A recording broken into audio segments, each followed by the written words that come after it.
Por isso que eu digo aqui que pela primeira vez na minha longa vida pública, eu acho que o Brasil está ameaçado de ser uma ex-nação. Sabe, o que é uma nação não é um acampamento.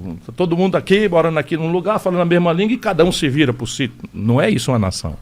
Uma nação é um sentido de vivência comum, né? A gente está pegando junto para produzir um determinado destino generoso que todos possam partilhar deles, etc. E por isso vale a pena. Eu gostaria de sentir isso, mas eu confesso que eu tô na... Você tem toda a razão. O sentimento hoje de pertencimento... É que a gente sente que que o Estado é uma relação parasital com o cidadão, tá ligado? Não parece que o Estado tá pra me ajudar, parece que ele tá pra me fuder a todo momento. Tipo, quando eu era jovem, meus pais pagaram escola pública, pagaram escola particular, sempre hospitais particulares. Tipo, o Estado nunca me ajudou em nada, entendeu? E aí agora, que depois, por um milagre, eu comecei a ganhar dinheiro, eu tenho que, pegar grande parte da minha grana e dar pra um cara que nunca me ajudou, tá ligado? Isso é devastador, você tem absoluta razão. E assim, o diagnóstico é esse. E aqui no Brasil tem um problema adicional, é que quem normalmente reflete sobre isso, criticamente, e idealiza soluções, ainda que sofra muito, historicamente, é a esquerda. Não porque a esquerda tem uma valoração, como eu acho, pela mera ética de ser solidário. Né? Eu me incomodo de ser feliz se o meu comunitário tá numa situação de...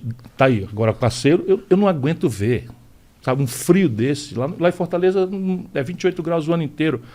Mas, você andar em São Paulo, o lugar mais rico da América Latina, e ver essas milhares de pessoas com frio, dormindo nessa noite aqui embaixo de viaduta. Então... é um sentido ético superior. Não pode ser bobo, não pode ser calhorda, muito menos demagógico. Mas qual é a percepção? É essa, Monark.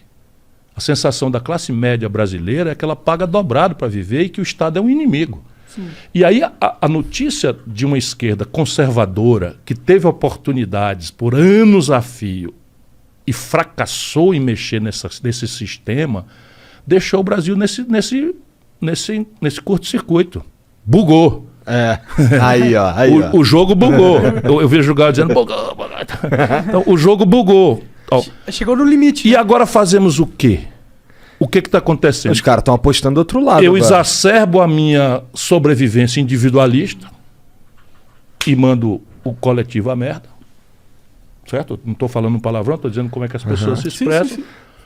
Ou tu não quer falar palavrão porque ela não deixou, é isso? Ela fiscaliza. Não. Mas a palavra M não é tão... Mas assim, é só para dar uma indicação do sentimento que eu conheço. Eu não sou um teórico, eu escrevo livros, mas a minha experiência é na rua, é na favela. Percebe? Eu ganhei o Prêmio Mundial de Combate à Mortalidade Infantil por uma política que nós fizemos no Ceará. Começou com o meu antecessor, Tasso Gereissati, que foi muita gente pegando junto. Isso ninguém faz nada sério sozinho. Mas quem foi receber em nome do povo do Ceará foi eu, no plenário das Nações Unidas. Da hora, né? Porra. Ali, eu tô com essa foto, assim, só eu tenho esse título e tal. Morre, né? Se morda de inveja. Maneiro. Qual que é o nome do título mesmo? O prêmio chama Maurice Paté. Maurice Paté. É da Unicef, que anotou no Ceará a melhor experiência de combate à mortalidade infantil no mundo. Que foda, naquele hein, período. E qual que é a mágica do Ceará, então, que vocês conseguem ter uma... Mas é um pouco... A minha crença, e eu cito o Ceará com muito medo das pessoas, amanhã vão lá no Ceará, é um estado muito pobre, cheio de contradições, com todos os problemas que o Brasil tem. Apenas lá a política tomou uma centralidade e há um projeto sendo executado e tem resultados concretos. Pode discutir comigo em qualquer ângulo que você... Economia, emprego, renda. A cidade de Fortaleza passou a ser o maior PIB entre as capitais do Nordeste. Imagina, passamos Salvador e Recife. Isso não estava no nosso universo de sonhos há 25 anos atrás. E estamos indo. Porque essa é a questão. O exemplo. Então, a ideia e o exemplo, né, é que pode adquirir uma militância. E é por esse conjunto de valores que eu estou me movimentando. Então, diante disso, o que fazer? Ora, eu não posso abordar a população com um sonho populista, né, demagógico, mentiroso, superficial, porque eu sou muito esperto, e isso é, infelizmente, a realidade média dos políticos brasileiros, E sei que há uma dificuldade enorme na maioria da população de entender mesmo essas tramas de dinheiro, de imposto e tal. Então, até porque é complexo pra caralho, né? Menos do que supõe. Veja bem. Se você for ver a lei, ler a lei é feita pra ser... essa é de propósito. Então. Mas não precisa ser assim. Não precisa, tinha que ter uma lei assim, todas as leis devem ser escritas de forma que uma criança de 10 anos consiga ler. É uma lei universal, assim, sabe? Todo ato de posse que tomei, eu fiz uma coisa nessa direção, mas essa é melhor ainda. Eu botei lá todos os atos, foi o único ato que eu pratiquei no primeiro dia de ser prefeito, primeiro dia de ser governador, primeiro dia de ser ministro. Todos os atos que eu for assinar estarão obrigatoriamente só serão válidos se estiverem motivados. O que é que eu queria? Eu queria que, assim, cada lei que eu dissesse, cada regra, eu dizia, tem que dizer por isso. Motivação, que é um pouco essa direção aí.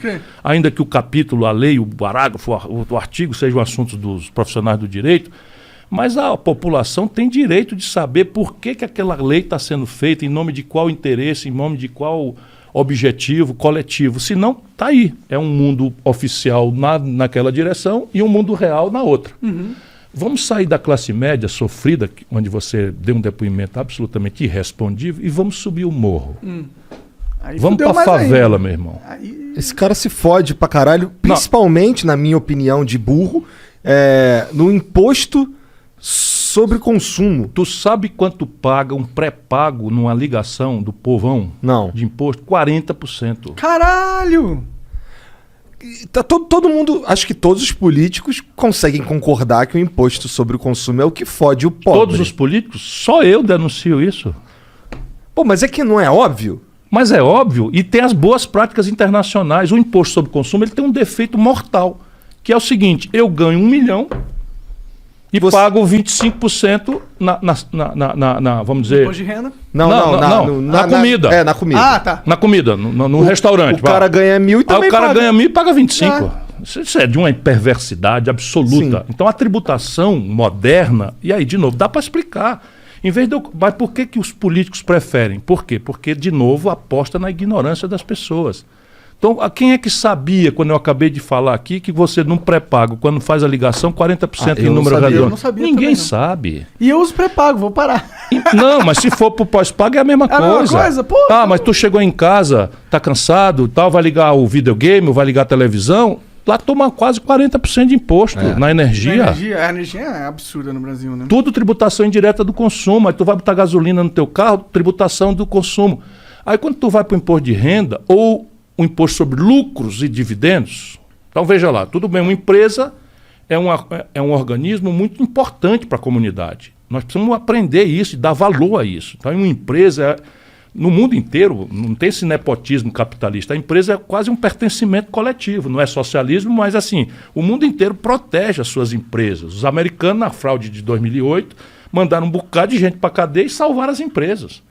Só no Brasil destruíram as empresas todas a pretexto de que os caras que estavam lá cometeram corrupção. E aí mataram quem lá... comete corrupção é pessoa jurídica, pessoa física. Pessoa jurídica não comete corrupção. Sim. Mas é que também ficou as empresas tiraram na mão das pessoas, né? Isso, e que é o pior, né? Que é o pior, porque é a impunidade e destruir as empresas. Mas veja, no mundo inteiro, e você tem os padrões, o meu livro oferece isso, para a gente apostar na inteligência do povo. Vamos lá, OCDE, o que é a OCDE? É uma comunidade dos países mais ricos, mais civilizados, mais organizados, e eles começaram a tentar estabelecer uma espécie de padrão do bom moço internacional. Vamos conversar assim no mais simples. Então, como é que é a OCDE? Então, na média da OCDE, o imposto sobre consumo é 20%, 22%. No Brasil é 37%. Caralho. Então, assim, vamos explicar, nós vamos mudar o Brasil e nós não vamos peitar ninguém, não. Nós vamos levar o Brasil para as melhores práticas internacionais. Tão facinho de falar.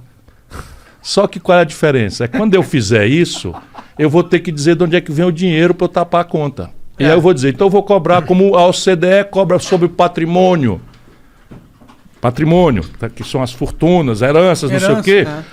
Imposto de renda. Eu vou cobrar uma média de 37%. Os ricos brasileiros pagam 6%. 6% é foda. Aí é difícil brigar com isso. Aí eles ficam sabendo. Opa, você tem um cabo aí dizendo que vai cobrar, passar de 6 para 35. Eu já fiz. Quando fui ministro da Fazenda do Itamar, eu cobrei 35% e diminuí o imposto de renda da classe média. Hoje o camarada no Brasil ganha R$ 2.050, porque a tabela do imposto de renda também não está sendo atualizada corretamente, paga 15% de imposto. E um cara ganha R$ 1 milhão como executivo aqui na Faria Lima, paga 27,5%. Mas não paga, porque nós permitimos que ele fizesse um fenômeno chamado pejotização. Então o cara se transforma num MEI e paga 15%. Sim. Percebe? Então, trata-se de uma correlação de forças, em que a gente ou aposta, e isso depois de 30 anos de governos ditos de esquerda ou assemelhados a. Vamos ser generosos com o nosso povo. 6 eleições presidenciais o povo nos deu a vitória. É verdade? 2 de Fernando Henrique, 2 de Lula, 2 de Dilma. Aí deu no que deu, foram experimentar o Satanás aí.